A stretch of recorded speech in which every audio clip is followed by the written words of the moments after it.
Real Madrid prepares to sign Arsenal's defensive rock. Real Madrid is looking to sign young French defender William Saliba from Arsenal to strengthen the team's defensive capabilities. Real Madrid's need for a new defender has become more apparent due to a lack of qualified options in this position, forcing coach Carlo Ancelotti to rely on players like Aurelien Tchouameni in positions outside their natural roles to fill the gap. Real Madrid aims to finalize Saliba deal. According to a report by Fichajes Spanish newspaper, Real Madrid's management knows that their most important investment in the upcoming summer transfer window must be in defense. The report also mentioned that the name catching Real Madrid's attention is French defender William Saliba, who has been delivering impressive performances in the English Premier League with Arsenal. Arsenal will not be lenient in negotiations to sell Saliba, and the English club's management will do everything possible to keep him.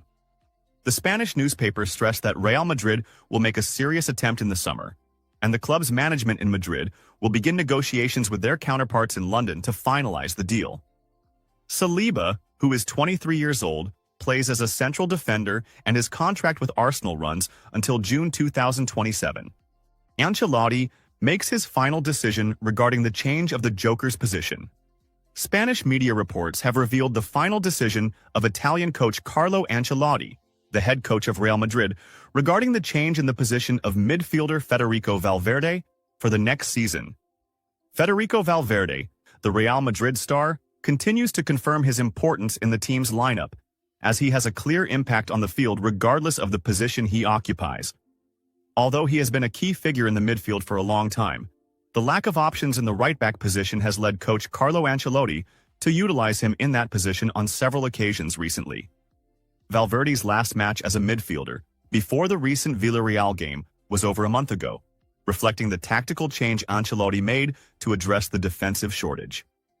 A tactical dilemma for Ancelotti. According to the newspaper AS, Valverde's ability to play both in midfield and defense puts Ancelotti in a real dilemma when planning for the upcoming season. Although the Uruguayan player has proven to be a reliable defender, using him in the defensive line leaves a gap in midfield that is difficult to replace. On the other hand, relying on him in midfield leaves a gap in defense, especially with Lucas Vázquez's inconsistent performances at right-back.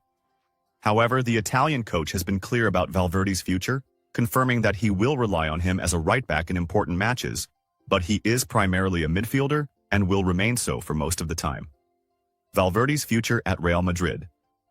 In the long run, Real Madrid believes that Valverde should remain in midfield, and he is expected to return to his natural position once Dani Carvajal is fully recovered or a new right-back is signed. Despite the tactical challenges he faces, Valverde delivered an outstanding performance during the Villarreal match at La Ceramica, where he played the full 90 minutes, achieved an 83% passing accuracy, took one shot on goal, and won all 5 of his ground duels, highlighting his great value in the team's lineup.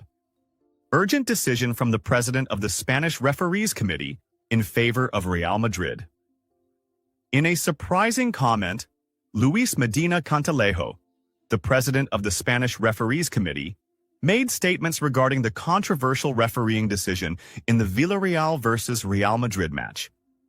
The decision not to award a penalty to Real Madrid had sparked widespread debate among fans and analysts. Medina Cantalejo explained that the referee's decision not to penalize the handball was based on a literal interpretation of the laws. However, he also hinted that the decision was reviewable and that a different decision could have been made, considering the circumstances and the context of the situation. Medina Cantalejo.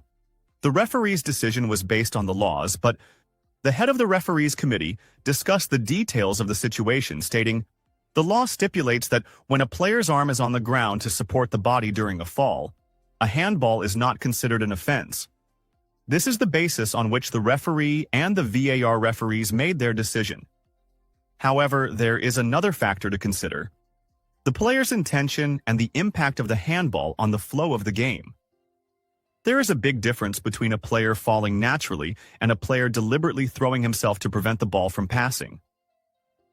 Medina Cantalejo added that such situations often generate controversy because they fall into a gray area between what the law considers a natural position for the arm and an intentional attempt to block the ball.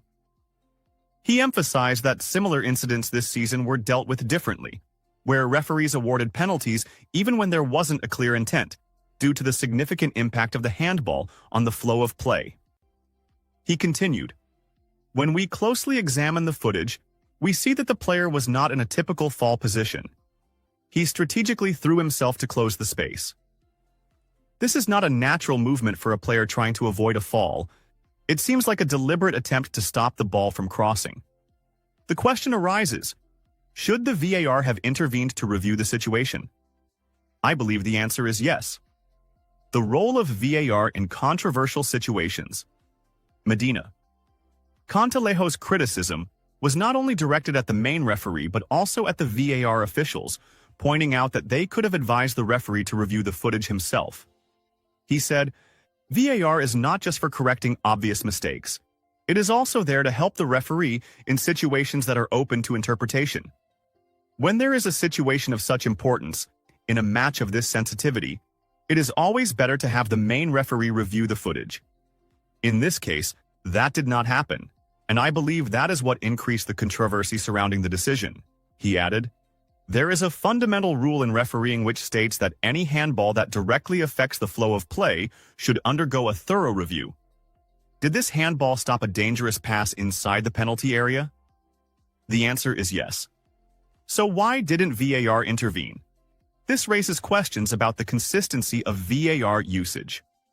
The head of the referees committee also clarified that in the coming weeks, the committee will discuss this situation in detail to review the procedures followed in such cases. What we want to avoid is conflicting decisions in similar situations. If a certain decision is made in today's match, we need to ensure the same decision is made in tomorrow's match. The public wants to see consistent and fair decisions, and that is what we are working towards." The debate over law interpretation.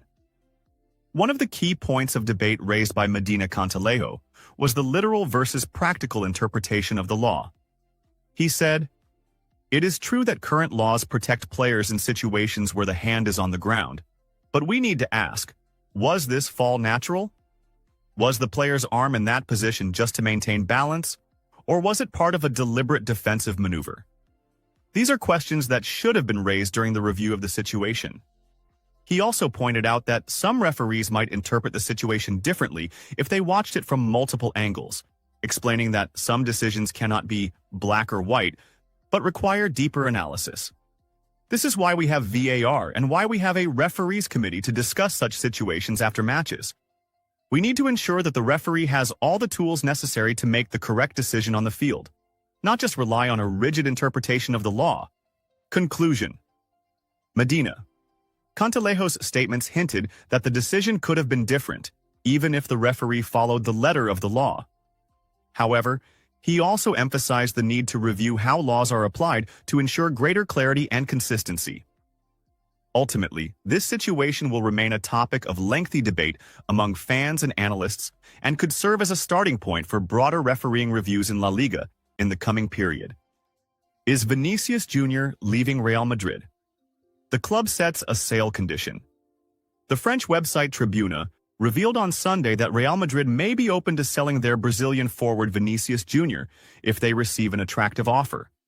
One of the Saudi clubs has reportedly contacted the Royal Club again after Real Madrid rejected an offer of €300 million during the last winter transfer window. Although Real Madrid had previously rejected offers to sell Vinicius, the situation may change if the player does not improve his performance in the upcoming matches.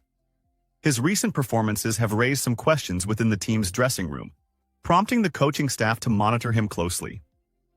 The report also added that Vinicius has been involved in several off-field issues, which has raised concerns within the Real Madrid management, with some believing that the player may have lost focus on football.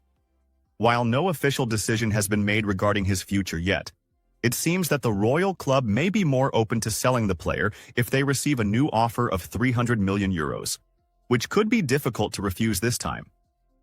Modric will be better after retirement. Journalist criticizes Real Madrid's gem. Croatian star Luka Modric continues to maintain his place in Real Madrid's starting lineup, as he prepares to lead the team in the upcoming phase of the season. Despite his advancing age, the Croatian player still achieves impressive numbers, becoming the oldest player this season to score and regularly participate with the team, reflecting his consistency in delivering high performance. Currently, negotiations are underway to extend Modric's contract for another season as he approaches his 40th birthday in September. It seems that Real Madrid is open to the idea of keeping him, though with a potential pay cut, especially as he has received tempting offers from Saudi and American league clubs. As his career nears its end, Real Madrid fans are wondering who will replace him in midfield. Among the potential candidates is the young Turkish player Arda Güler, who joined from Fenerbahce in July 2023. However, his recurring injuries have reduced his chances of getting enough playing time, and coach Carlo Ancelotti has appeared hesitant to rely on him to gain the required experience. In the latest developments, Güler sparked controversy during Real Madrid's 2-1 victory over Villarreal in La Liga, after a tense situation with French star Kylian Mbappé. Journalist criticizes Arda Güler's performance with Real Madrid. According to Cadena SER Radio, Mbappé expressed his frustration with Güler's decision to shoot instead of passing the ball to him in one of the attacks, leading to widespread criticism of the Turkish player's performance and his reaction after the match. In this context, sports journalist and commentator Antonio Romero ruled out the possibility that Güler could be Modric's successor in Real Madrid's midfield, confirming that the 20-year-old has yet to prove his ability to deliver the required performance. Romero sarcastically said in his statements to Spanish radio, "This player has been misleading from the beginning. A lot of dazzling highlights and intense training,